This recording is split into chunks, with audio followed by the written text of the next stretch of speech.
Ito ang aming breakfast sa tabing dagat.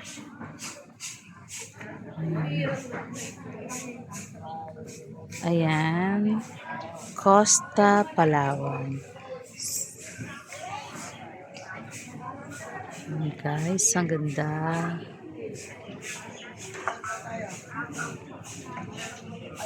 Ayan, yung iba kasi namin kasama ay naliligo pa. Dito kaya tayo. Hanap na tayo ng pwesto. Pwede mo din lagyan ng flower. Halika dito tayo po. Pangmalaminan siya.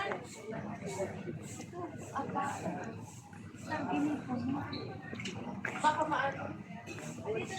Magandaan pa tayo ng baso. Dito tayo.